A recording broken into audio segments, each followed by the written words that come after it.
everyone. I'm Suhaira Sajid, fashion designer, cosmetologist, and host. And welcome to PNY Training's Facebook live show. PNY group of companies जो है daily आती है एक नए FP live show के साथ. तो एज यूजुअल हम अपने गेस्ट और नए टॉपिक के साथ अगेन हैं इस प्रोग्राम में. बट उससे पहले मैं हमेशा की तरह पीएनवाई ग्रुप ऑफ कंपनीज का इंट्रोडक्शन करवाना चाहूंगी. So PNY group of companies deals under these entities PNY trainings, PNY pink and PNY advertising.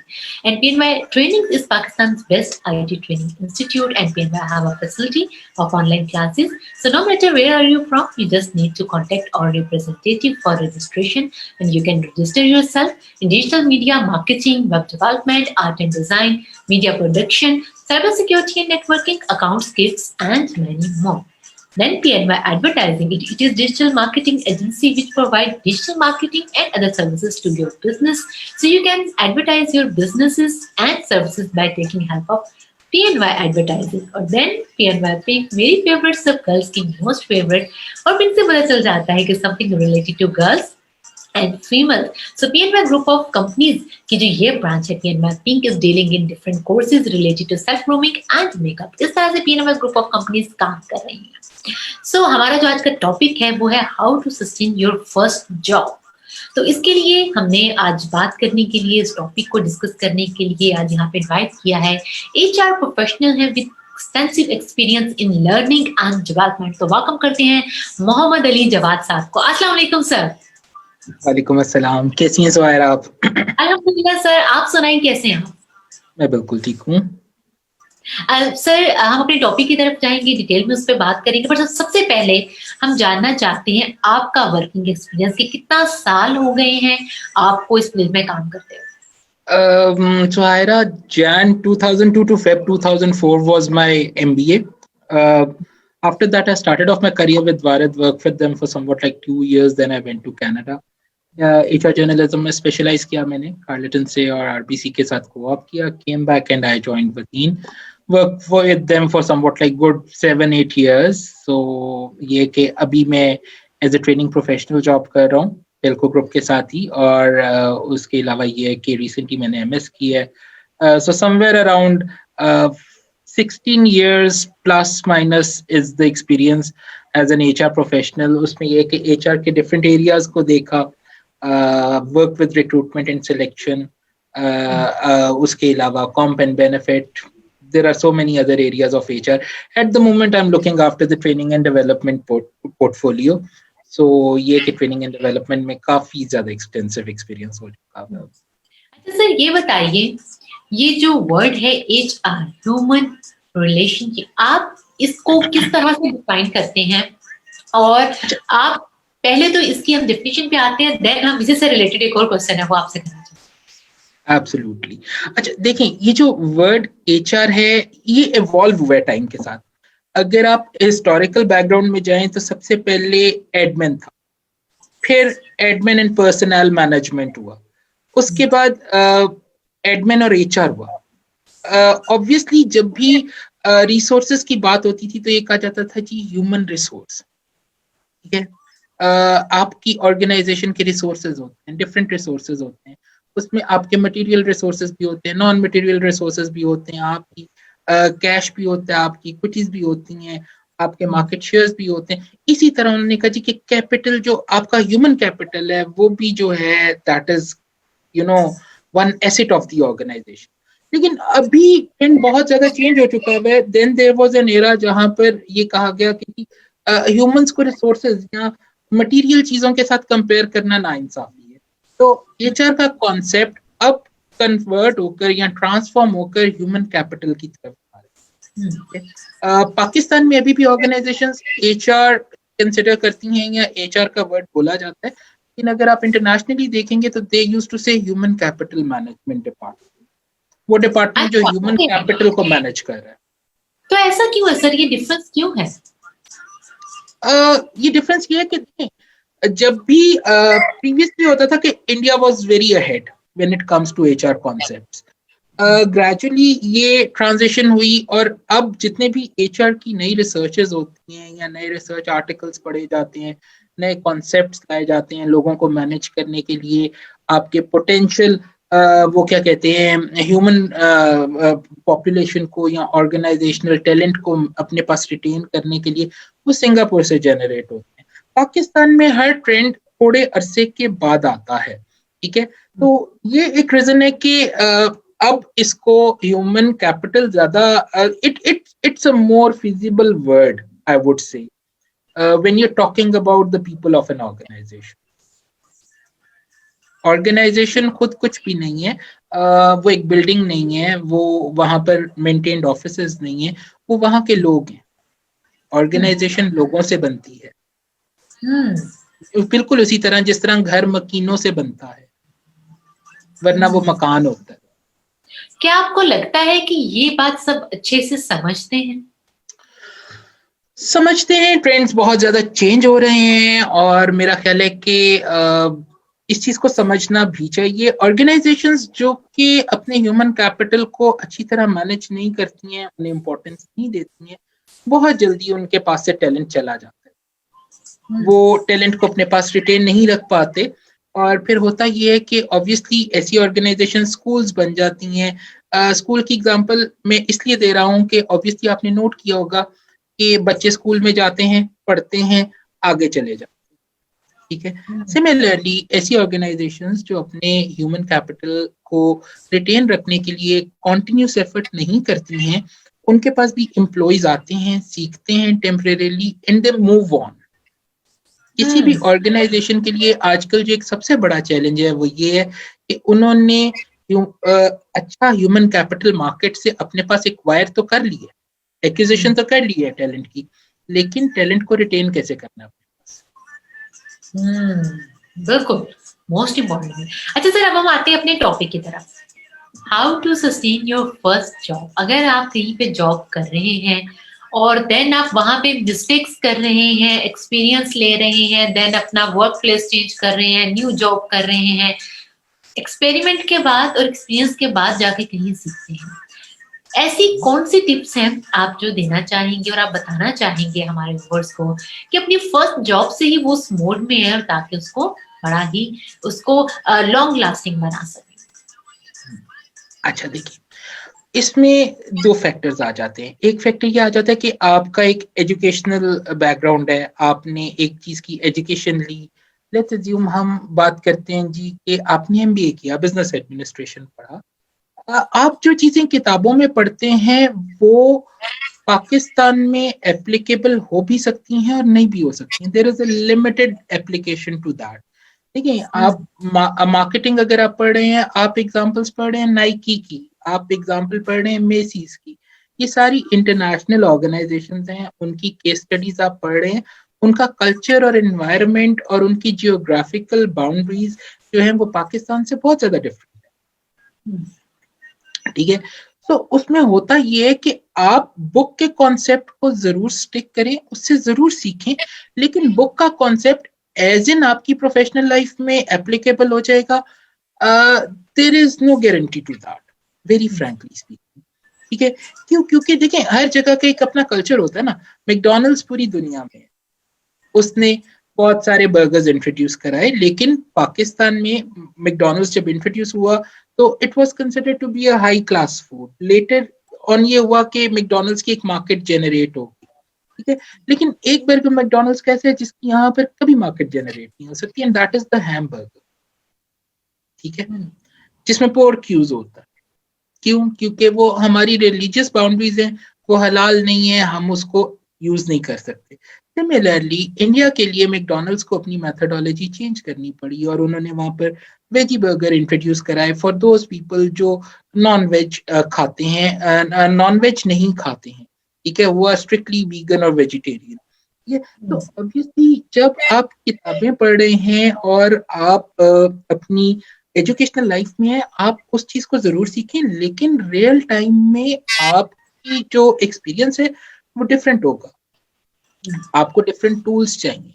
हमारे यहाँ पर प्रोफेशनल्स जब आते हैं प्रोफेशनल लाइफ में, या वो बच्चे जो एजुकेशन कंप्लीट करते हैं और फिर वो मार्केट में आ रहे होते हैं, तो पहले तो होता है कि अभी गवर्नमेंट ने एक लिमिटेशन की है कि जी वो इंटर्नशिप करें, क्योंकि उन्हें पता चले कि जी उन्होंने क्या पढ़ा है, रियल टाइम में क्या हो रहा है, उसकी कुछ एप्लीकेशन हो सके। अब बच्चे ये होता है कि जो फ्रेश ग्रेजुएट्स होते हैं वो उस इंटर्नशिप को इतना सीरियसली नहीं लेते हैं, क्योंकि कहीं ना कहीं वो उसी एक एरा में होते हैं, यूनिवर्सिटी पीरियड में, फन टाइम। हम अपनी ऑर्गेनाइजेशन में जब एमटीओ प्रोग्राम्स रन करते हैं और फ्रेश ग्रेजुएट्स को रखते हैं, तो हमें काफी उन्हें समझाना पड़ता है कि university life is and, this is professional life, और यहाँ पर आपने चीजों को सीरियस लेना है, आपने ओवरवेल्म नहीं होना है, आपने एब्जॉर्ब करने की कोशिश करनी है। वो बंदा जो कि फील्ड में बैठा हुआ है और काफी अरसे से बैठा हुआ है, उसके पास कुछ ना कुछ प्रैक्टिकल नॉलेज है, और अगर आप उसको एक्सेप्ट नहीं करेंगे और उससे सीखने की कोशिश नहीं करेंगे तो ऑब्वियसली आपकी सस्टेंशन मुश्किल हो जाएगी। तो पहले नंबर पर तो ये है कि स्टूडेंट्स को चाहिए कि जब भी वो इंटर्न कर रहे हैं, अच्छी ऑर्गेनाइजेशंस देखें, मल्टीनेशनल्स देखें, एक अच्छी साउंड ऑर्गेनाइजेशन में इंटर्नशिप करें, और जब वो इंटर्नशिप कर रहे हैं तो उस इंटर्नशिप को बहुत सीरियसली लें, ताकि उन्हें ये पता चले कि एक्चुअली काम किस तरह किया जाता है। राइट, बिल्कुल सही। अच्छा सर, ये भी बताइए, भी आपने कहा कि जब इस तरह से जाए तो वो अच्छी तरह से काम करें इंटर्नशिप। आजकल ये चीज बहुत ज्यादा देखी जाती है कि जब फ्रेश ग्रेजुएट या अपनी स्टडीज कंप्लीट करके जब जाते हैं बच्चे जॉब लेने के लिए, तो उनको कहा जाता है मिनिमम 2 years एक्सपीरियंस या मिनिमम इतना एक्सपीरियंस। अब वो कहते हैं कि हम अभी तो पढ़ के आए हैं, अगर हमें वेरी फर्स्ट टाइम ये एक्सपीरियंस मांगा जाएगा, आप कहाँ से लेके आएंगे एक्सपीरियंस? इसके बारे में आप क्या कहेंगे? इसी गैप को फिल करने के लिए ऑर्गेनाइजेशंस एमटीओ प्रोग्राम्स लॉन्च करती हैं। इसी गैप को फिल करने के लिए ऑर्गेनाइजेशंस पेड इंटर्नशिप्स ऑफर करती हैं, गवर्नमेंट इंटर्नशिप प्रोग्राम्स हैं। There are so many programmes. Actually जरूरत इस समर की है कि स्टूडेंट्स थोड़े से अपडेटेड हों, वो ऑर्गेनाइजेशंस में जाएं, ऑर्गेनाइजेशंस की डिफरेंट साइट्स को विजिट करें और ये देखें कि वहां पर कब इंटर्नशिप ओपन हो रही हैं।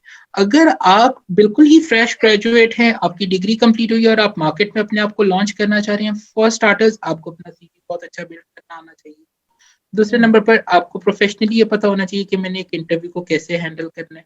तीसरे नंबर पर यह है कि उन्हें किसी ना किसी ऑर्गेनाइजेशन में नॉन पेड इंटर्नशिप भी अगर मिलती है तो वो उसको करें, ताकि उनके सीवी में कुछ ना कुछ ऐड हो सके। एक फ्रेश ग्रेजुएट के प्रोफाइल में जो सबसे बड़ा प्रॉब्लम ये होता है कि एजुकेशन लिस्ट डाउन करने के बाद अपनी एक्टिविटीज, हॉबीज और वो कोर्सेज जो उसने ड्यूरिंग अपनी एजुकेशन पीरियड किए हैं, या वो असाइनमेंट्स जो उसने अपनी ड्यूरिंग एजुकेशन पीरियड्स किए हैं, उसके बाद उसके पास लिखने के लिए कुछ नहीं होता। ठीक है, तो मैं ये एडवाइस करूंगा कि ड्यूरिंग स्टडीज भी जब आपको इंटर्नशिप प्रोग्राम के लिए यूनिवर्सिटीज रिलीज करती हैं तो प्लीज आप अच्छे इंटर्नशिप प्रोग्राम्स देखें, अच्छी ऑर्गेनाइजेशंस को देखें, और अगर उधर आपको खुद से भी इन्वेस्ट करके जाने आने के लिए आपको टीएडीए या इस किस्म का कोई अलाउंस नहीं मिल रहा है, जहाँ पे आपको जैसे फ्यूल अलाउंस कहते हैं जाने आने के लिए, तो आप बाकी चीजों पर भी तो खर्च कर रहे हैं, अच्छे अच्छे महंगे कपड़ों पर, फ्रेग्रेंसेस पर, जूतों पर। तो इसके साथ आप थोड़ा सा खर्च इस चीज पर भी कर लें, क्योंकि ये आपके उस पीरियड के लिए है जब आपकी डिग्री कंप्लीट हो जाएगी और आप मार्केट में अपने आप को फुल फ्लेज लॉन्च कर रहे हो। सही, बिल्कुल सही। उसको भी उस अपने एजुकेशनल जो है टाइम का पार्ट बनाया जाए, उसको भी वही समझा जाए कि एब्सोल्युटली, एब्सोल्युटली। और फिर ऑब्वियसली आपने अगर 3 या 4 अच्छी इंटर्नशिप्स की होंगी तो वो ये कि आपने जब प्रोफाइल में लिखी हुई है तो it will be considered as a experience. ये जो यूजुअली हम रिक्वायर करते हैं, एचआर प्रोफेशनल्स रिक्वायर करते हैं कि 1 साल का एक्सपीरियंस हो, उसमें हम सिर्फ और सिर्फ ये चाह रहे होते हैं कि स्टूडेंट जो है बिल्कुल रॉ मटेरियल ना आए ऑर्गेनाइजेशन में, उसको कुछ नॉर्म्स पता हो, उसे थोड़ा सा प्रोफेशनलिज्म का आइडिया हो, उसको ये पता हो कि टाइम की इंपॉर्टेंस क्या है। मैं आपसे अपनी एग्जांपल अगर शेयर करूं तो यूजुअली विद ऑर्गेनाइजेशंस जब भी वो एमटीओ प्रोग्राम लॉन्च करते हैं तो हमारे लिए सबसे बड़ा चैलेंज ये होता है कि उन बच्चों को झिंझोड़ करके जिन्हें आपने 40 या 45 हज़ार पर एमटीओ प्रोग्राम में रख लिया है अपनी ऑर्गेनाइजेशन में, उन्हें झिंझोड़ करके सिखाना पड़ता है कि यूनिवर्सिटी टाइम ओवर हो चुका है, आपका फन टाइम खत्म हो चुका है। द फन पार्ट इज कि पहली ट्रेनिंग जो उनकी की जाती है उसमें सबसे पहले हम उन्हें यही बताते हैं कि जी it is real life now. अगर आपको ये 40 या 45 हज़ार एक स्टाइपेंड दिया जा रहा है, it is not just a stipend for being an MTO, it is a stipend for adding some value to the organisation. Hmm, बिल्कुल सही सर, बिल्कुल सही। अच्छा सर, अभी आप बात कर रहे थे कि जब हम यहाँ पे पढ़ाया जाता है, जो कि एजुकेशन सिस्टम है, थ्योरी में वो पढ़ाया जाता है जो कि यहाँ के हिसाब से नहीं है, यहाँ पे वो हाँ, चीजें अप्लाई ऐसा नहीं। है। देखें, अभी अभी आई सपोज लम्स एक रिसर्च सेंटर है, उसके अलावा आईबीए कराची एक रिसर्च सेंटर है। बहुत कम ऐसे इंस्टीट्यूशंस हैं जो अपनी केस स्टडीज बिल्ड कर रहे हैं, हम्म, हमारी ऑर्गेनाइजेशंस की, हमारे बिजनेस की, और वो केस स्टडीज स्टूडेंट्स को दी जाती हैं। अगर आप I suppose if I am talking about LUMS, तो लम्स से आप वो केस स्टडीज परचेज कर सकते हैं, ठीक है, जिनको आप यूज कर सकते हैं for your own purposes, for gaining the knowledge. ठीक है, आप इंटरनेशनल केस स्टडीज को भी पढ़ें, बिल्कुल पढ़ें, इसमें कोई मजाइका नहीं है। आपको एक विजन होना चाहिए, आपका विजन वास्ट होना चाहिए, आपको पता होना चाहिए कि दुनिया में क्या हो रहा है, किस तरह की ऑर्गेनाइजेशंस हैं, उनकी मार्केटिंग स्ट्रेटजीज क्या है, उनका बिजनेस आर्गुमेंट क्या है, वो ह्यूमन रिसोर्स को, उनकी ट्रेनिंग्स को और डेवलपमेंट नीड्स को किस तरह फुलफिल कर रही हैं। उसके अलावा टैलेंट रिटेंशन के लिए क्या किया जा रहा है। आपको इंटरनेशनली इन कॉन्सेप्ट्स का जरूर पता होना चाहिए, लेकिन जब तक आपको अपनी ऑर्गेनाइजेशन का, अपने मुल्क का कल्चर और एनवायरनमेंट नहीं समझ आएगा, तो आप उन्हें टेलर करके अपने मुताबिक यूज नहीं कर सकते। हम्म, सही है, बिल्कुल ऐसे ही है। अच्छा सर, आपको एग्जैक्टली कितने साल हो गए हैं इस डिपार्टमेंट में काम करते हुए? I have just somewhat now 16 years of experience as an HR professional. 16 years of experience. जी। अच्छा सर, आज से 16 इयर्स पहले अगर हम जाएं, तब का जो हम्म। वर्किंग मोड है और आज का वर्किंग मोड है, इसमें कितना डिफरेंस है? तब का जो work, sorry come again. Sir, जो तब का वर्किंग मोड था, ये जो आपका ऑफिशियल मोड है जिसमें आप काम कर रहे हैं, तब के मोड में और आज का 2021 में हम आ चुके हैं, कितना डिफरेंस है और क्या क्या ऐसे डिफरेंसेस हैं जो कि आप देखते हैं? अच्छा देखें, पहले अगर मैं बात करूं तो yes, technology was there, and it was even an important part for that period as well. पर अगर आप आजकल के दौर की बात करें, स्पेशली आफ्टर कोविड, तो पाकिस्तान और Pakistani organisations work from home के लिए इतने ज्यादा ओपन नहीं, ठीक है। क्यों? क्योंकि हमारे अकाउंटेबिलिटी मैकेनिज्म्स ऐसे नहीं थे, ठीक है। क्यों? क्योंकि एम्प्लॉयर या आपका लाइन मैनेजर ये समझता था कि लोग तभी प्रोडक्टिव होंगे जब वो दफ्तर आएंगे, ठीक है। कहीं ना कहीं वो कैरेट और स्टिक वाला रूल था, इफ आई वुड से वेरी ओपनली एंड कैंडिडली, कि लोग ये कहते थे कि जी लोगों को दफ्तर आना पड़ेगा तो वो काम करेंगे, घर से बैठकर कोई काम नहीं करता, देयर इज नो अकाउंटेबिलिटी। तो ऑब्वियसली आज के दौर में जो चीज सबसे ज्यादा समझ में आई, वो ये समझ में आई कि अकाउंटेबिलिटी मैकेनिज्म्स डेवलप करने की जरूरत है, टेक्नोलॉजी को एम्ब्रेस करने की जरूरत है, ठीक है। जब हर बंदा अपने घर में बंद हो चुका है और आपकी ऑर्गेनाइजेशन ने चलना भी है और आपने काम भी करना है और आपने प्रोडक्टिव भी रहना है, तो फिर क्या तरीका है कार हो सकता है। आई स्टिल रिमेम्बर जब कोविड आया तो हमारे लिए जो सबसे बड़ा चैलेंज था, किसी भी जो एक ट्रेनिंग डिपार्टमेंट के लिए होता है या किसी भी एक ट्रेनिंग प्रोफेशनल के लिए होता है, वो ये होता है कि अब आप ट्रेनिंग कैसे करवाएंगे, आप तो क्लासरूम ट्रेनिंग नहीं करवा सकते, तो क्या होगा, लर्निंग रुक जाएगी लोगों की। क्योंकि ऑब्वियसली आप जब ट्रेनिंग करा रहे होते हैं तो आपके ट्रेनीज जो होते हैं वो आपके इंटरनल कस्टमर्स होते हैं, जिनकी जरूरतों को आप पूरा कर रहे होते हैं। तो क्या होगा, उनकी नीड पूरी नहीं होगी, वो नीड पूरी नहीं होगी तो वो क्या काम नहीं कर पाएंगे, वो काम नहीं कर पाएंगे तो ऑर्गेनाइजेशन ठप हो जाएगी। तो ये तो कोई हल नहीं था। तो हमारे लिए जो उस वक्त सबसे बड़ा चैलेंज आया वो ये आया कि आखिर क्या ऐसा तरीका हो कि लोगों की ज़रूरतें भी, ट्रेनिंग नीड्स भी पूरी हों, लोग ट्रेनिंग्स भी करें, अपना काम भी एफिशिएंटली कर सकें, और उसके अलावा ये कि ऑर्गेनाइजेशन भी जो है वो उसी तरह सस्टेन करे जिस तरह वो आम पीरियड में सस्टेन कर रही। सो सबसे पहले तो चैलेंज ये आया कि लोगों को ये बताना पड़ा कि जी जूम भी कोई चीज़ होती है, ठीक है, माइक्रोसॉफ्ट टीम्स भी कोई चीज़ होती है। उसके अलावा अगर आप बात कर लें इसकी, there are so many other mediums, जैसे सिस्को का सॉल्यूशन है, ठीक है, जिन पर आप ऑनलाइन मीटिंग्स कर सकते हैं। ऑनलाइन मीटिंग क्या होती है क्या उसके नॉर्म्स हैं, ठीक है। सबने एक वक्त में नहीं बोलना है, ठीक है। माइक, सबने अपना माइक म्यूट करना है अपनी बात करने के बाद, ताकि अगर आपके घर में पीछे डिस्टॉर्शन है या शोर है या बच्चे हैं तो कोई बाकी सब लोग डिस्टर्ब ना हो मीटिंग में, ठीक है।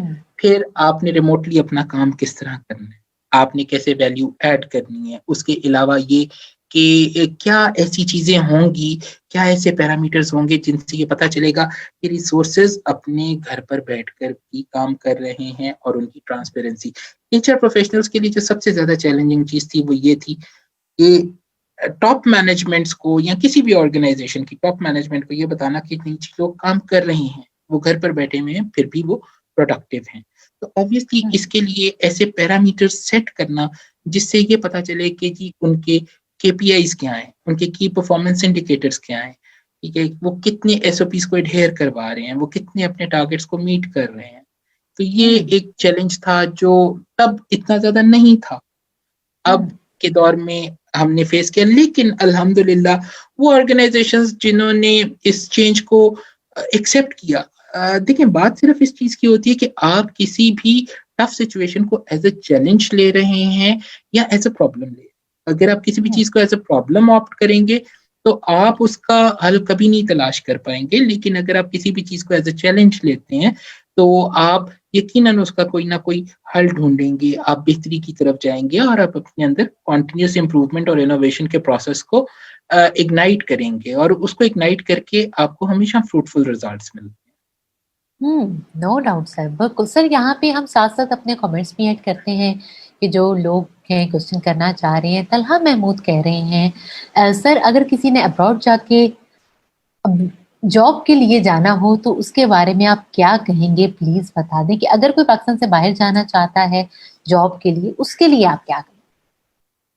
जॉब के लिए बाहर जाना चाहता है, देखें उसमें भी ये है कि पहले नंबर पर तो आपका होमवर्क अच्छा होना चाहिए। There are so many sites जो इंटरनेशनल पोजीशंस को ना सिर्फ पब्लिश करती हैं बल्कि उसके लिए इंटरव्यूज भी करती हैं। There are so many factors involved in this. For example कि आपका एजुकेशनल बैकग्राउंड क्या है, जो आपका एजुकेशनल बैकग्राउंड है उसकी उस मुल्क में डिमांड है भी या नहीं है जहां पर आप जाना चाह रहे हैं। तो ऑब्वियसली फर्स्ट इज कि आपका अपना रिसर्च वर्क बहुत अच्छा होना चाहिए। आपको पता होना चाहिए कि आपका एजुकेशनल बैकग्राउंड क्या है, आप किस प्रोफेशन से ताल्लुक रखते हैं, आपके प्रोफेशन की डिमांड कहाँ पर है, कहाँ पर नहीं है, ठीक है। और उसके बाद आप उसकी रेलेवेंट साइट्स पर जाएं, वहां पर जॉब की साइट्स पर जाएं। There are so many sites, Indeed है, I suppose there is one other site for job which is very cube.com है, that is also very good, beth.com है। there are so many sites जहाँ पर international jobs आती हैं, आप apply कर सकते हैं। ऑब्वियसली उसमें उनकी अपनी रिक्वायरमेंट्स ये भी होती हैं कि कुछ ऑर्गेनाइजेशन ये कहती हैं कि आपके पास उस कंट्री का वीजा हो, और कुछ ऑर्गेनाइजेशन ये कहती हैं कि जी you can apply for the visa, ठीक है। सो ऑब्वियसली आपका एक रिसर्च वर्क बड़ा स्ट्रांग होना चाहिए, उस पर आपको ये पता होना चाहिए कि आपके प्रोफेशन की मार्केट कहाँ पर है। बिल्कुल सही, बिल्कुल ठीक सर। अच्छा सर, अभी ये जो बात, जैसे अभी इन्होंने भी क्वेश्चन पूछा कि पाकिस्तान से बाहर जॉब के लिए जब जाना हो तो क्या उसके लिए माइंडसेट होना चाहिए। यहाँ पे हमारे यहाँ ऐसा होता है, आपने भी देखा होगा कि पहले स्टडीज कर ली जाती हैं और उसके बाद ये माइंडसेट होता है, समझा जाता है कि पाकिस्तान से बाहर अगर जाएंगे जॉब के लिए, वर्किंग के लिए, तो बहुत आसानी होगी और हमने बस वहां पे जाना है और सिस्टम हमारा बड़ा सही हो जाएगा, हर चीज सेट हो जाएगी। मेरा इसके बारे में थोड़ा डिफरेंट ओपिनियन है। मेरा ये मानना है कि आप कहीं भी हो एज ए प्रोफेशनल, आप जब तक अपने प्रोफेशन के साथ सिंसियर नहीं है तो आप सस्टेन नहीं कर सकते। एज्यूमिंग दिस कि आप कहते हैं कि जी मैंने यहाँ से पढ़ाई कर ली है, अब मैं बाहर चला गया हूँ और बाहर मुझे सब कुछ मिल जाएगा प्लेट में पड़ा हुआ, तो प्लेट में पड़ा हुआ कुछ भी नहीं मिलता, आपको कहीं भी नहीं मिलता, वो पाकिस्तान हो, वो अमेरिका हो, वो दुनिया का कोई भी हो, ठीक है। सो सबसे पहले तो ये कि एज ए प्रोफेशनल अपने आप को डेवलप करें, ठीक है। आप में प्रोफेशनल एटिक्वेट्स होने चाहिए, आप में प्रोफेशनल नॉर्म्स होनी चाहिए, आपका एलिबाई बहुत प्रोफेशनल होना चाहिए। एज्यूमिंग दिस कि आप एक बंदे को इंटरव्यू कर रहे हैं और आपके सामने एक बंदा आता है जिसने चेन्स पहनी हुई है, अंगूठियां पहनी हुई हैं और वो बड़ा यो स्टाइल का है, तो आपको जो पहले नजर में आपको जो इमेज बिल्ड होगा वो ये होगा कि ये बंदा बहुत कैजुअल है जिंदगी के बारे में, ठीक है।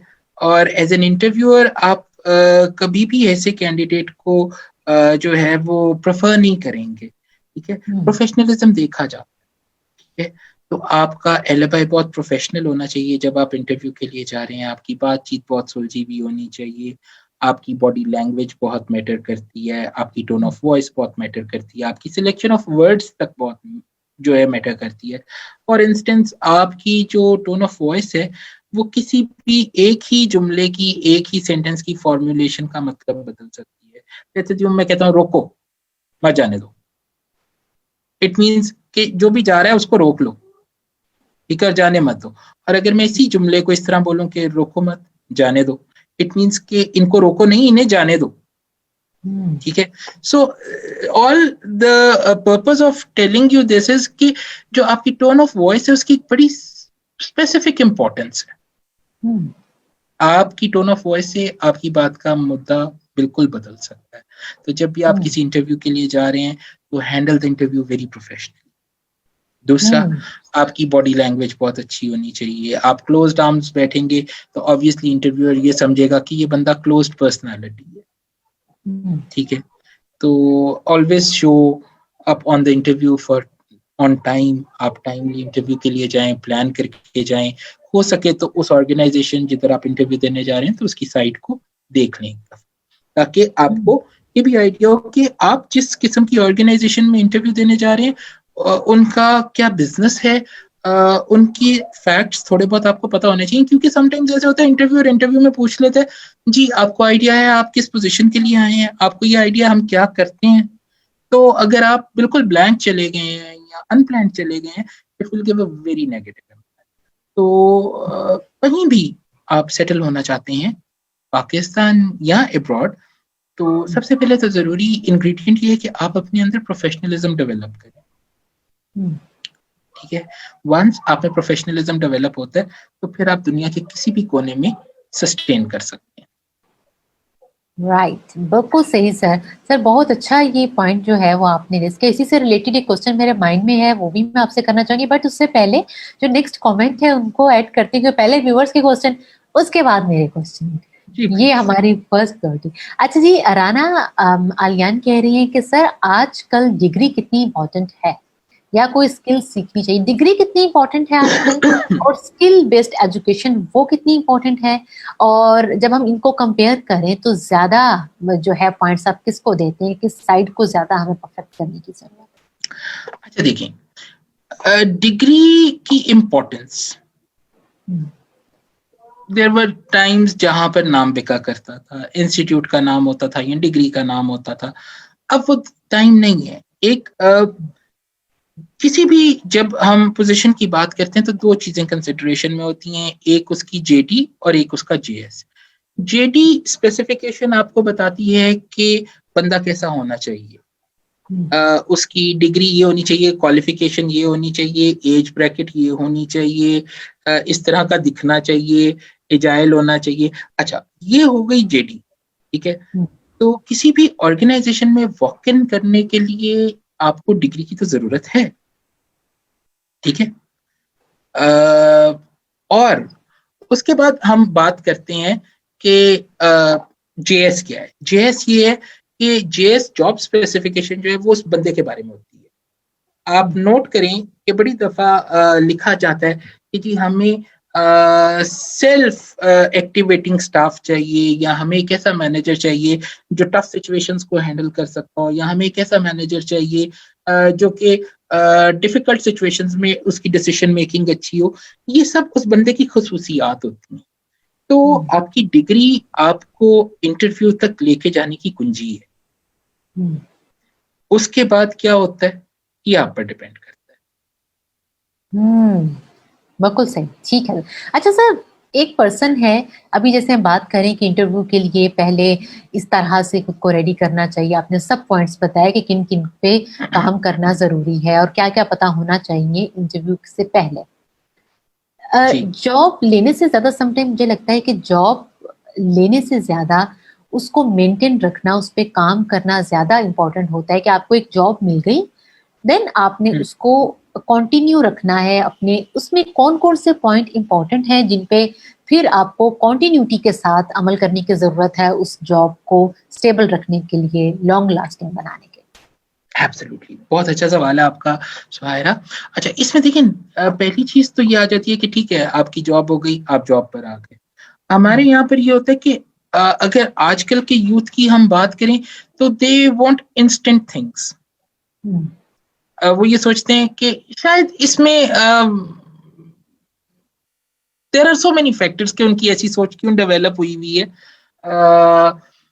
उनकी सोच ये होती है कि जी अभी हमने डिग्री कंप्लीट की है, अब तो हमें 1 लाख की तनख्वाह की सर नौकरी एक्चुअली मिलेगी, ऐसा है कंपनी कि गाड़ी आजकल जो देगी। हमारी एप्स है ना, जैसे फॉर एग्जांपल बहुत फेमस आजकल है ऐप टिकटॉक, वहां पे 14 सेकंड की एक वीडियो है। 14 सेकंड मतलब इतना शॉर्ट एंटरटेनमेंट का टाइम हो गया है कि 14 हम्म, सेकंड देख के उन्हें स्विच कर लेना है। तो इन एप्स ने बहुत हाइपर एक्टिव बना दिया है हमारी यूथ को, और बहुत ही उनको विद इन मिनट्स बहुत कुछ चाहिए, वो एक मोड ऐसा एब्सोल्युट, सेट हो गया जी जी जी जी, यही बात मैं करने जा रहा था कि एक जो यूथ में इंस्टेंट चीजों का ट्रेंड आ चुका है कि जी अब हम नौकरी, पढ़ाई कर ली है, डिग्री कर ली है, अब हम जाएंगे, 1 लाख रुपए की तनख्वाह की नौकरी होगी, अच्छा सा दफ्तर होगा, मैं अपने दफ्तर में अकेला बैठूंगा, गाड़ी मिली होगी, मेरे नीचे टीम होगी। ऐसे नहीं होता, ठीक है।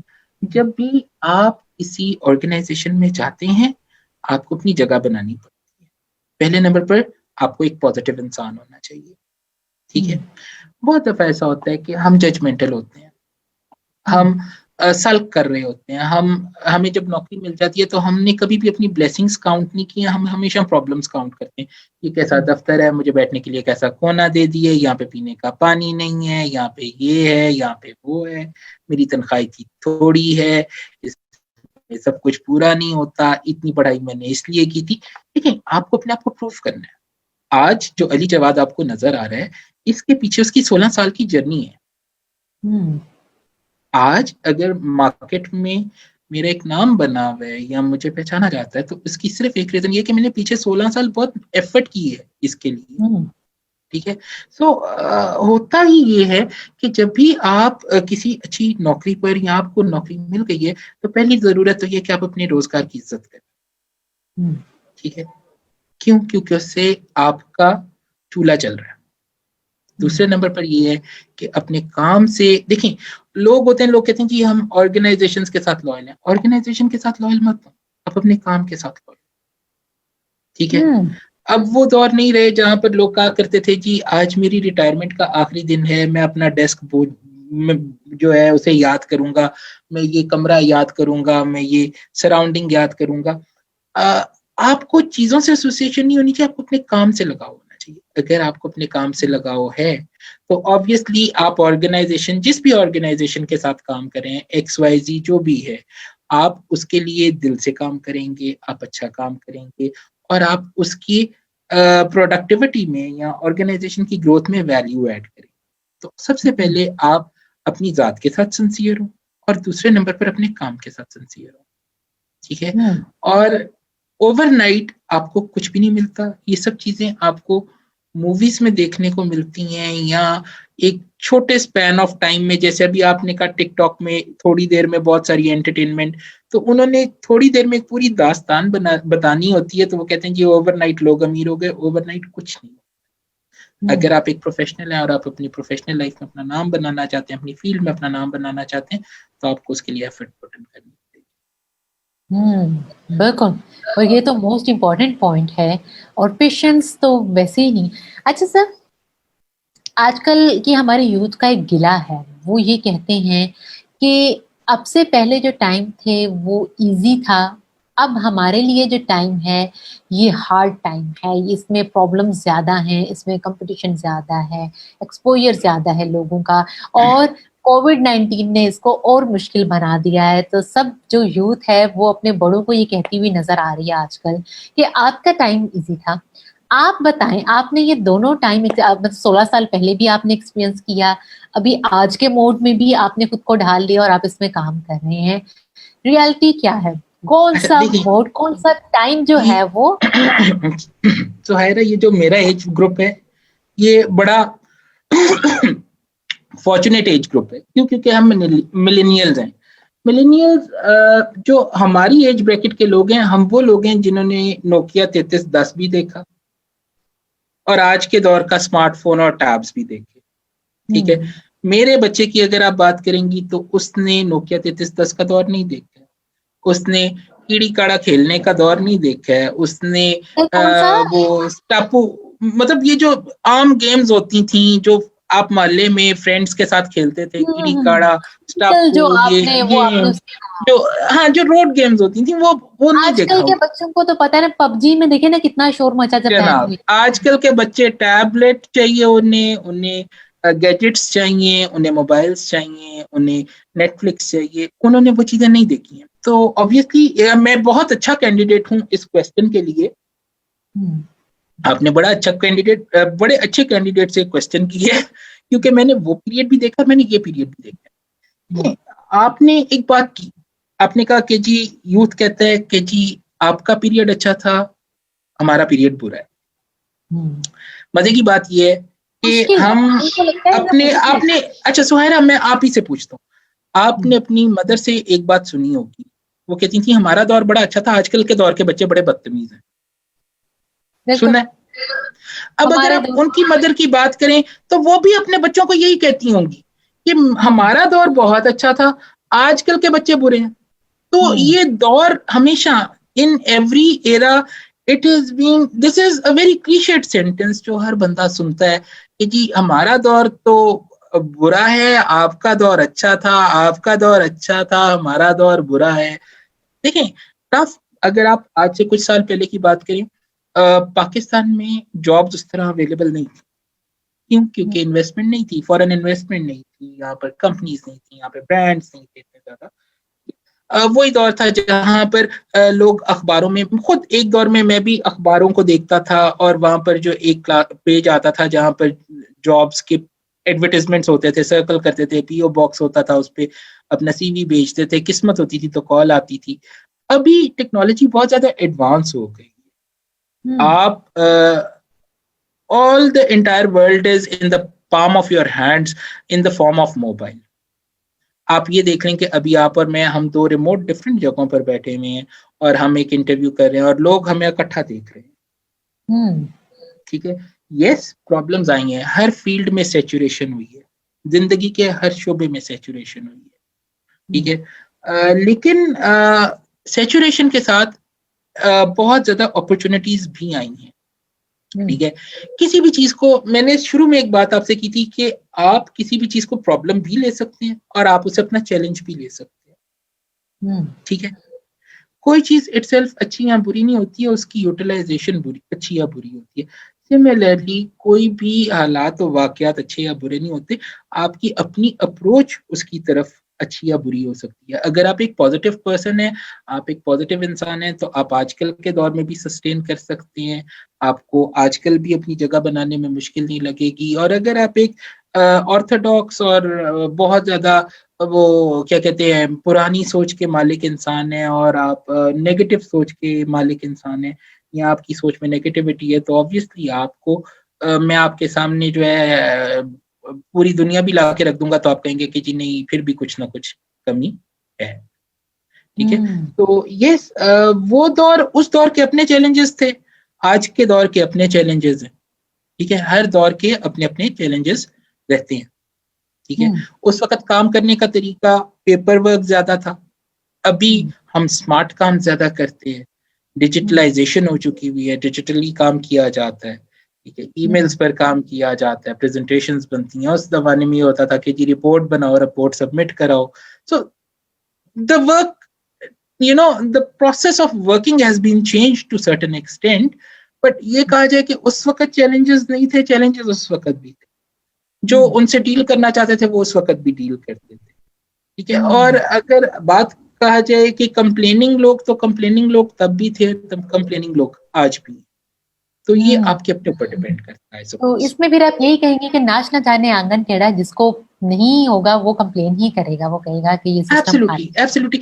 देखिए this is the basic rule of डीना, ये जिंदगी का तरीका ये है कि अगर आप एक नेगेटिव पर्सन देखते हैं, तो मैं क्यों ये बात उस वक्त से फोर्स कर रहा था कि try to be a positive person, अपनी जिंदगी में अच्छाई के पहलू देख। हम हमेशा अपनी प्रॉब्लम्स को काउंट करते हैं, हमने कभी अपनी ब्लेसिंग्स काउंट नहीं की, ठीक है। आज आप नमाज पढ़ती होंगी तो आप अपनी आंखों के लिए अल्लाह का शुक्र अदा नहीं करती होंगी, क्यों? क्योंकि आपके नजदीक अल्लाह पाक सबको आंखें देता है, लेकिन ऐसा नहीं है। एक नाबीना से पूछें कि आंखों की क्या अहमियत है, ठीक है। तो बात ये है कि अपनी ब्लेसिंग्स को काउंट करें और ये देखें कि आपके पास क्या है। अगर आप बात करते हैं कि आजकल चैलेंज बहुत ज्यादा है या आजकल कंपटीशन बहुत ज्यादा है, तो आप लोगों के पास जराए भी तो बहुत ज्यादा है। आप लिंक्डइन पे प्रोफाइल क्रिएट कर सकते हैं, आप there are so many job sites जहां पर आप जा सकते हैं। हमारे दौर में ये चीजें नहीं थी, ठीक है। आपको अखबार देखना पड़ता था, आजकल नेटवर्किंग से आपको पता चलता है पोजीशंस क्या हैं। देयर आर व्हाट्सएप ग्रुप्स जहां पर पोजीशंस आ रही होती हैं, आपकी फील्ड से रिलेटेड लिंक्डइन पे आप पेज ज्वाइन करते हैं, वहां पर आप अपनी फील्ड के प्रोफेशनल से मिलते हैं, आप उनसे बातचीत कर सकते हैं, आप उनसे नेटवर्किंग कर सकते हैं, आप वहां पर उनसे पूछ सकते हैं जी मैं नौकरी ढूंढ रहा हूँ, मुझे सपोर्ट करें। एंड ट्रस्ट मी, मेरा ये मानना है कि इस तरह लोग ज्यादा एक दूसरे को सपोर्ट कर रहे हैं। अच्छा, सही, ठीक है, बिल्कुल सही। अच्छा सर, अभी आपकी बातों से पता चला कि कोई भी इंसान है वो अपनी एजुकेशन कंप्लीट कर लेता है, बट उसके बाद स्टेप एक तो एक्सपीरियंस वाला है कि आपको अपना वर्क रिलेटेड एक्सपीरियंस होना चाहिए। सेकेंडली उसकी जो एक सेल्फ ग्रूमिंग है, उसको बात करने के अंदाज से लेके उसकी जो है जनरल एक अपने आप को किस तरह से आपने रिप्रेजेंट करना है, आपकी ड्रेसिंग कैसे होनी चाहिए, तो ये सब भी कितना इंपॉर्टेंट है। तो क्या आप समझते हैं कि अपनी एजुकेशन के बाद कुछ इस तरह के कोर्सेज या क्लासेस का भी पार्ट बनना चाहिए सबको? बिल्कुल बिल्कुल बिल्कुल जी। देखें, these are learn set of skills, ठीक है। कुछ लोग हार्ड वे सीखते हैं, कुछ लोग स्मार्ट वे सीख लेते हैं, ठीक है। मुझे जब मैं मार्केट में लॉन्च हुआ तो मुझे कोई ये बताने वाला नहीं था कि मैंने सीवी कैसे बनाना है, मैंने किन किन ऑर्गेनाइजेशंस को हिट करना है, मैंने किस तरीके से किन चैनल्स के थ्रू नौकरी अप्लाई करनी है, मैंने इंटरव्यू के लिए जाना है तो मैंने इंटरव्यू की प्रेपरेशन कैसे करनी है, मुझे क्या इंटरव्यू में कहना चाहिए, मुझे किस तरह बात करनी चाहिए, मेरा अटायर क्या होना चाहिए, ठीक है। तो अगर आप बात करें इंटरनेशनली, इसके सेशंस होते हैं, पाकिस्तान में भी बहुत सारे ऐसे प्रोफेशनल्स हैं। मैं खुद अपनी यूनिवर्सिटी में जाता हूँ जहाँ से मैं पढ़ा हुआ हूँ, क्योंकि मैं ये समझता हूँ कि अगर मैं किसी के लिए कोई बेहतरी कर सकता हूँ तो मुझे करनी चाहिए, ठीक है। वो बच्चे जो मार्केट में आने वाले होते हैं उनके लिए मैं फ्री सेशन होल्ड करता हूँ, जिसमें मैं उन्हें ये बताता हूँ कि जी आपने सीवी बिल्डिंग कैसे करनी है, आपने जॉब हंटिंग कैसे करनी है, आपने इंटरव्यू के लिए कैसे प्रिपेयर करना है। अच्छा, आपने इंटरव्यू के लिए जाना है, आपकी वार्डरोब क्या होनी चाहिए। अगर आप बंदों की, लड़कों की बात करें, मेल्स की बात करें, तो आपकी एक सटल जो वार्डरोब है वो होनी चाहिए। आप नेवी ब्लूज पहन सकते हैं, आप मिडनाइट ब्लूज पहन सकते हैं, ठीक है। आप ब्लैक पहन सकते हैं, आप चारकोल ग्रे पहन सकते हैं। Don't wear flashy colours in the interview, ठीक है। आपने बहुत ज्यादा ज्वेलरी नहीं पहननी है, अंगूठियां नहीं पहननी है, आप एक रिंग पहन सकते हैं, प्लेन रिंग। उसके बाद आपकी रिस्ट वॉच अच्छी होनी चाहिए, ठीक है। गोल्डन किस्म की रिस्ट वॉच अवॉइड करें, एक अच्छा सटल सिल्वर जो है वो आप रिस्ट वॉच पहने, या आप लेदर स्ट्रैप वॉच पहने। आपके जूते बहुत अच्छे होने चाहिए, प्रेफर्ड आपकी बेल्ट से मैच करने चाहिए, आपकी टाई सटल होनी चाहिए, आपकी शर्ट्स इस तरह की होनी चाहिए, ठीक है। तो एक कॉम्बिनेशन होना चाहिए, ठीक है, जो कि आप पहन करके जाओ। Talking about the communication skills, ये तो हो गया कि आपका अटायर क्या है, कि आपकी वार्डरोब क्या होनी चाहिए। आपको जैसे मैंने इंटरव्यू के लिए बताया पॉइंटर्स, सबसे पहला पॉइंटर ये है कि आपको रिसर्च वर्क आपका होना चाहिए। आप जिस ऑर्गेनाइजेशन में जा रहे हैं आपको उसके बारे में थोड़ा बहुत पता हो, ठीक है। उसके बाद आप किस पोजीशन के लिए जा रहे हैं ये पता हो, ठीक है। आप में क्या एट्रीब्यूट्स होने चाहिए वो पता हो। आपने इंटरव्यूअर को अपने सीवी के बारे में कैसे बताना है इसका थोड़ा बहुत अंदाजा हो, और उसके अलावा ये है कि आप वहां पर टाइम पर शो करें। तीसरी चीज ये आ जाती है कि आपने नौकरी शुरू कर दी और अब आप कॉन्टिन्यूस इंप्रूवमेंट और इनोवेशन करना चाहते हैं, आप अपने आप को दिन ब दिन फर्दर पॉलिश करना चाहते हैं, एक अच्छा प्रोफेशनल बनाना चाहते हैं, तो ऑब्वियसली उसके लिए प्रोफेशनल कोर्सेज लें, ज़्यादा से ज़्यादा अपनी फील्ड के रिलेटेड प्रोफेशनल से इंटरेक्ट करें, उनसे बातचीत करें, उनसे मिलें, सोशलाइजेशन करें। क्योंकि देखें बहुत सारी चीज़ें ऐसी होती हैं, there is a way of learning जिसे हम कहते हैं ऑब्जर्वेंट लर्निंग। ठीक है, ये बहुत ज़्यादा ज़रूरी है। आप जब अपनी फील्ड के प्रोफेशनल से मिलेंगे तो आप कुछ ना कुछ ऑब्जर्व करेंगे, उनके एक्सपीरियंसेस सुनेंगे, तो आप कुछ ना कुछ सीखेंगे। Try don't not going for experiential learning, क्योंकि एक्सपीरियंटल लर्निंग की जब हम बात कर रहे होते हैं तो उसमें आप एक्सपीरियंस करके लर्निंग लेते हैं, और समटाइम्स ऐसे होता है कि आप नुकसान करके या कुछ नेगेटिव एक्सपीरियंस के बाद कुछ पॉजिटिव आपको लर्निंग मिलती है, तो आप क्यों उस नेगेटिविटी को फेस करें या आप वो प्रॉब्लम क्यों फेस करें, जबकि आप किसी की एक्सपीरियंस से या किसी को ऑब्जर्व करके वो चीज सीख सकते हैं और अपने आप में एक बेहतरी ला सकते हैं। सही, बिल्कुल सही सर। यहाँ पे साथ साथ जो है कमेंट्स भी ऐड करती हूँ। FJ जमीर पूछ रहे हैं, आजकल बहुत से ऑनलाइन सेमिनार होते हैं लेकिन उनमें ऑनलाइन अर्निंग का बताते हैं, ये करना है, वो करना है, लेकिन ये नहीं बताते आपने कि करना कैसे है। That's problem. अच्छा जी, ओके, उनका ये अच्छा, है कि जी बिल्कुल जी जी जी, कुछ कह रही थी आप, कहीं? जी बिल्कुल, मैं उनका क्वेश्चन ये रिपीट कर रही थी। अगर आपने प्रॉपर्ली अगर सुन लिया तो आप काइंडली इसके बारे में क्या कहें? यकीनन ये फाइवर की वजह के बारे में, पे पर आवर के बारे में, और उसके बाद freelancer.com के बारे में बात कर रहे हैं। ये साइट्स हैं जहाँ पर लोग जाकर फ्रीलांस काम करते हैं और पैसे कमाते हैं। इसमें बहुत सारी साइटें ओरिजिनल भी होती हैं, बहुत सारी स्कैम भी होती हैं। अच्छा। टॉकिंग अबाउट दिस के किस तरह करना है, ऑब्वियसली आप जब यूट्यूब पर वीडियो देखते हैं तो बड़ी जगह आप कहते हैं जी गेम खेलें और पैसे कमाएं। ठीक है, अब वो ये एडवर्टाइजमेंट टैक्टिक्स होते हैं। ठीक है, मैं ये नहीं कहता हूँ कि ये सारी साइटें गलत है, फाइवर से लोग कमा भी रहे हैं, लेकिन फाइवर पर भी आपके पास कोई ना कोई स्किल सेट होना चाहिए। ठीक है, फाइवर पर बहुत सारे ऐसे प्रोफेशनल्स हैं जो कि आर्किटेक्ट्स हैं, नक्शे बनाते हैं, वहां पर लोग आते हैं, वो अपनी रिक्वायरमेंट बताते हैं, आप अपनी प्राइस बताते हैं, वो आप नक्शा बनाते हैं, वो आपको पैसे पे कर देते हैं। ठीक है, so you have to be then again very careful, you have to be on toes कि आप ऑनलाइन कोर्स ले रहे हैं, आप किससे ले रहे हैं, उसकी एक्रेडिटेशन क्या है, उसकी ऑथेंटिसिटी क्या है, क्या वाकई वो एक शोबा है, कोई एक इदारा है जो आपको ये सर्टिफिकेशन करा रहा है या आपको ऐसी ट्रेनिंग करवा रहा है।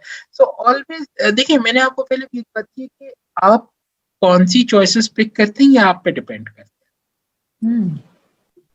ठीक है, सो देखने में तो बहुत सारी चीजें हैं, there are so many advertisements like this कि आपको लगेगा कि पैसे तो दरख्तों से लगे हुए तो मैंने उतार लेने, तो ऐसे नहीं होता है जिंदगी में। अच्छा सर, वो ठीक ये है, कह रहे हैं कि not Fiverr, it's all about sir.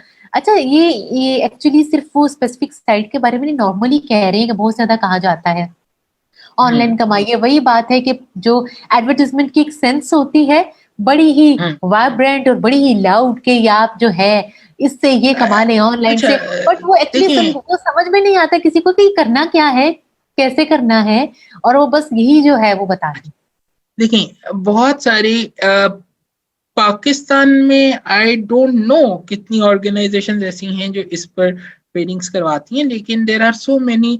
Fibre पर ही अगर आप देखें या आप कोई ऐसी साइट देखें तो अभी जो जेन्युइन मीडियम्स हैं उन्होंने अपनी ही ट्रेनिंग करवाना शुरू कर दी है। ठीक है, वो खुद आपको बताते हैं कि जी आप कैसे ऑनलाइन अकाउंट बनाएंगे, आप क्या काम करेंगे। ठीक है, वहाँ पर डेटा एंट्रीज की जॉब्स होती हैं, वहाँ पे डिजिटल मार्केटिंग की असाइनमेंट्स होती हैं, वहाँ पर आर्किटेक्चर की असाइनमेंट्स होती हैं, वहाँ पर वीडियो एडिटिंग की असाइनमेंट्स होती हैं, पिक्चर्स की असाइनमेंट्स होती हैं। There are so many sites, but then again आपको जो बात मैं कर रहा हूँ वो मैं यही कर रहा हूँ कि आपको फिल्टर आउट करना पड़ता है कि ऑथेंटिसिटी क्या है। टॉकिंग सही। अबाउट कि ये करना कैसे है, इसके लिए भी बहुत सारे ऐसे मीडियम्स हैं जहां से आप ये चीजें सीख सकते हैं। लेकिन अगेन मैं बार बार एक चीज कहूंगा और उस पर स्ट्रेस करूंगा कि ये चेक करें कि जिधर से भी आप चीज सीख रहे हैं या जहां पर आप पैसे पे करके ऐसी कोई प्रोफेशनल या टेक्निकल ट्रेनिंग ले रहे हैं, उसकी एक्रेडिटेशन। बिल्कुल सही, बिल्कुल सही। ज़मीर, आई थिंक आपको अब आंसर मिल गया, बिकॉज़ आपको जज करना है, देखना है कि क्या ये जो एडवर्टाइज़मेंट की लाइन्स इस तरह से बताई जा रही हैं, क्या वो ठीक है, नहीं है, आपको उसके बारे में देखना है। देन जो है काम सही भी हो रहा है, गलत भी हो रहा है, और आपको खुद से जज करना है। सबको इस हद तक सेंसिबल होना है कि वो जज कर सकें, नॉलेज लें सबके बारे में कि किस साइट में क्या काम हो रहा है, क्या नहीं हो रहा। और जो ये कह रहे हैं, क्योंकि देखिए ये तो आई थिंक ये डिजिटल सिस्टम नहीं भी था, तब भी ये चीज़ें होती थी। हर कोई अपनी अपने बारे में तो सब कहेंगे ही कि ये बहुत अच्छा है, ये इस तरह से है। खुद से आपने जज करना है कि एक्चुअली क्या सिस्टम है और क्यों है।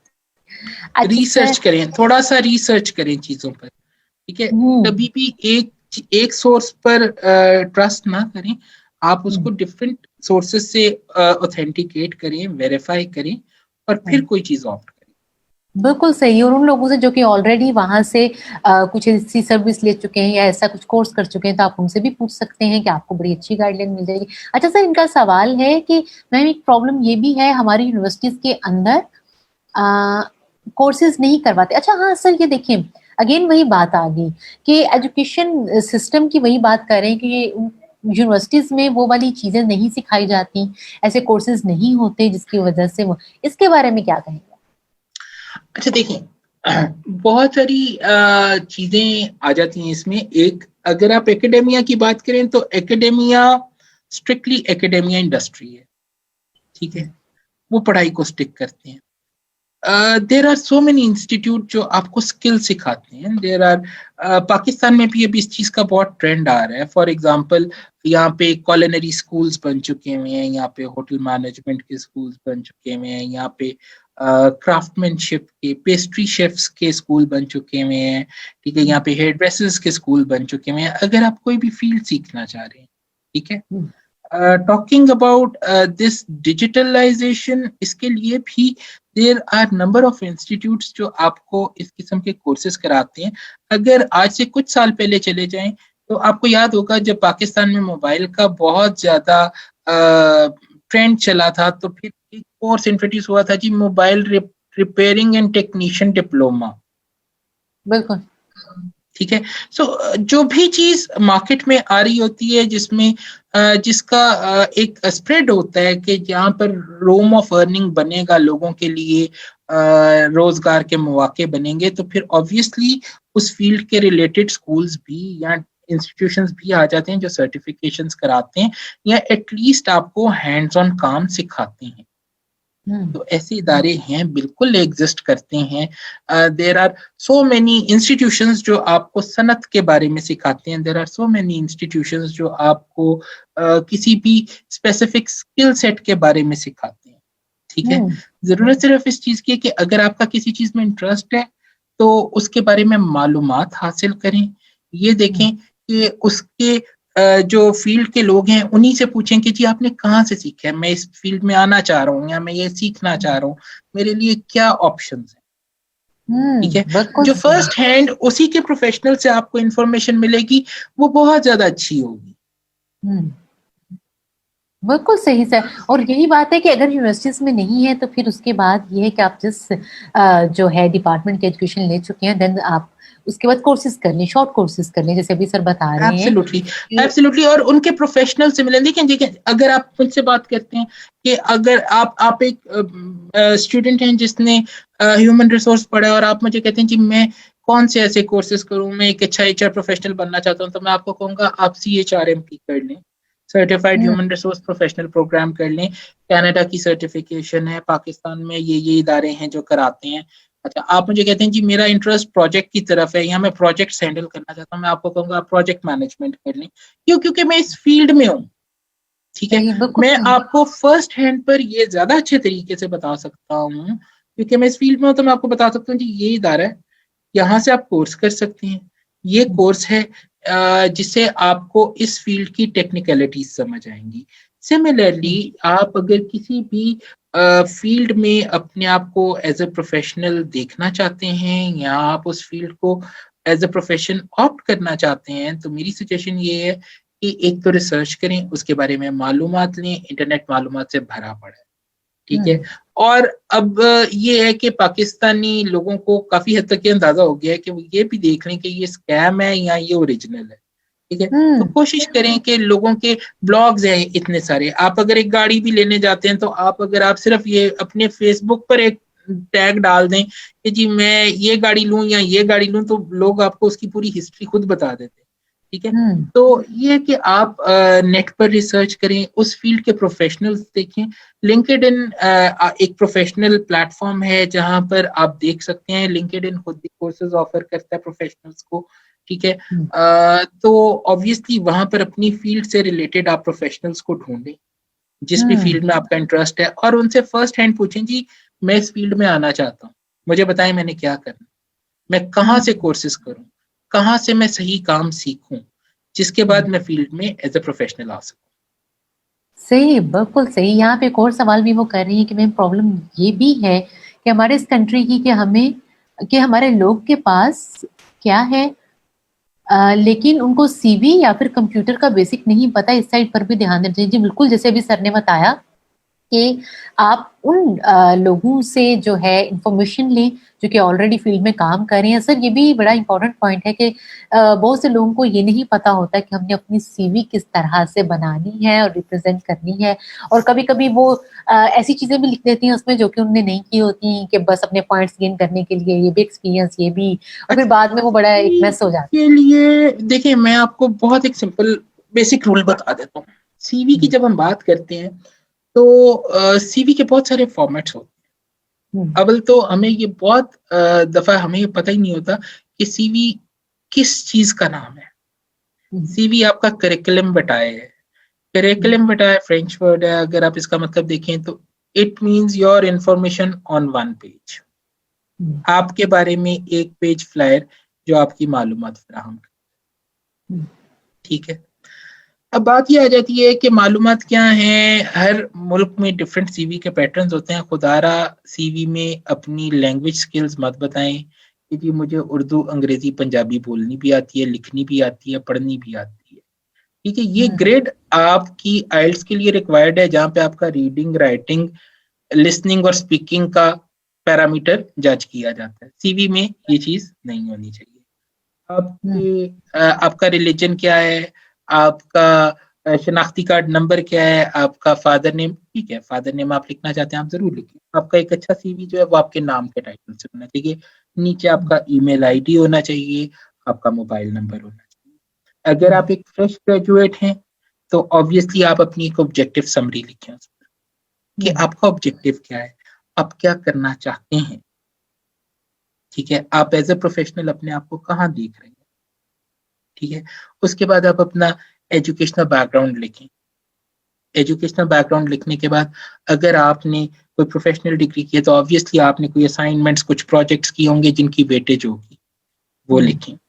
उसके बाद आप यकीनन कुछ ना कुछ, जैसे मैंने आप लोगों को गाइड किया कि यहाँ पर एक फ्रेशमैन के पास सीवी में लिखने के लिए और कुछ नहीं होता, फिर वो सीवी का दफा भरने के लिए हॉबीज लिखना शुरू करता है, अपनी लैंग्वेज की ग्रिड बनाता है कि जी read, write, listen, speak, Punjabi, Urdu, अंग्रेजी, ये ना बनाएं। इसकी जगह आप जो है वो अपनी कोई जो है अपनी असाइनमेंट्स लिखें, अपने कुछ ऐसे प्रोजेक्ट्स जो आपने अपने एजुकेशनल पीरियड में किए हैं वो लिखें।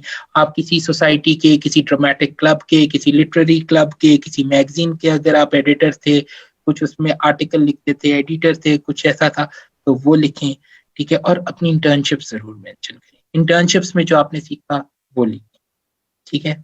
ये तो हो गया एक फ्रेशमैन के लिए तरीका। दूसरी बात आ जाती है, आपका 1 या 2 साल का तजर्बा है, आप अपना सीवी अपलिफ्ट करना चाह रहे हैं, आप अपना नाम लिखें, अपने बारे में थोड़ा सा अपना प्रोफाइल लिखें कि जी आप किस तरह के प्रोफेशनल हैं, क्या करते रहे हैं, 1 साल के अरसे में आपने क्या किया है, क्या सीखा है, ठीक है। और उसके बाद आप अपनी जॉब के बारे में बताएं। जॉब के बारे में जब आप बताने जा रहे हैं तो कभी भी कोशिश ये करें कि आपका जो सीवी है वो जेडी बेस्ड नहीं होना चाहिए, असाइनमेंट बेस्ड नहीं होना चाहिए, वो आपका अचीवमेंट बेस्ड होना चाहिए। मैंने एक जगह पर एज अ मैनेजर एचआर क्या वैल्यू ऐड की, मैंने क्या क्या प्रोजेक्ट्स किए, किन किन प्रोजेक्ट्स में मेरी जो थी वो इनपुट थी, मेरी एफर्ट थी, क्या किया, क्या सीखा, उससे ऑर्गेनाइजेशन को बेनिफिट क्या मिला, इस तरह की चीजें लिखे। ये जो सीवी बना देते हैं ना आप लोग जेडी बेस कि जी मैं ये भी करता हूँ, मैं ये भी करता हूँ, मैं ये भी करता हूँ, मैं ये भी करता हूँ, तो उससे ये होता है कि ये तो कोई भी कर सकता है, लेकिन जिसने नौकरी करनी है उसने ये काम तो करनी ही करनी है। आपने वैल्यू एडिशन क्या की है, ठीक है। तो कोशिश करें कि आपका सीवी ऐसा हो कि, और सीवी में बहुत ज्यादा डिटेल्स मत लिखिए। क्यों? बहुत ज्यादा डिटेल्स लिखेंगे तो किसी के पास डिटेल्स पढ़ने का टाइम। आपका सीवी कैची होना चाहिए, इम्प्रेसिव होना चाहिए, देखकर जो देखे उसका पढ़ने पर दिल चाहे, उसका लेआउट ऐसा होना चाहिए, ठीक है। सीवी पर अपनी तस्वीर जरूर लगाएं, ठीक है। और उसके बाद ये कि आप अपने लिए कुछ चीजें ऐसी बचा कर रखें जो आप इंटरव्यू में अपने बारे में बताएं। अगर सब कुछ सीवी में लिख देंगे तो इंटरव्यू में आपके पास बात करने लायक कुछ नहीं रहेगा।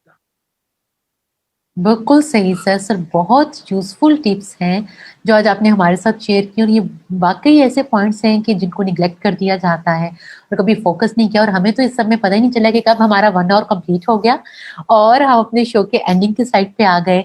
और स्टिल जो है पूछ रही हैं सब, और आप सबके लिए यही है, वो भी कह रहे हैं कि ये भी करना है। हाँ जी बिल्कुल, आपको भी आंसर मिल गया। I am not well educated but education is my matric. And जी आपको भी आई थिंक आंसर मिल गया कि वही कि आपको अगर यूनिवर्सिटी में या अपने स्टडीज के टाइम में कुछ स्किल्स ऐसी रह गई हैं जो नहीं आप सीख सके, देन उसके शॉर्ट कोर्सेज करें। और सर ने बहुत ही ब्रीफ एक आपको मटेरियल जो है बड़े अच्छे से एक्सप्लेन किया है कि किस तरह से आपको सीवी अपनी मेंटेन करनी है और किस तरह से आपको इंटरव्यू देना है और किस तरह से जॉब लेनी है और देन उस जॉब को मेंटेन कैसे रखना है। सर आपका बहुत शुक्रिया, आपने हमें टाइम दिया और इतनी जो है यूजफुल टिप्स हमारे साथ शेयर की।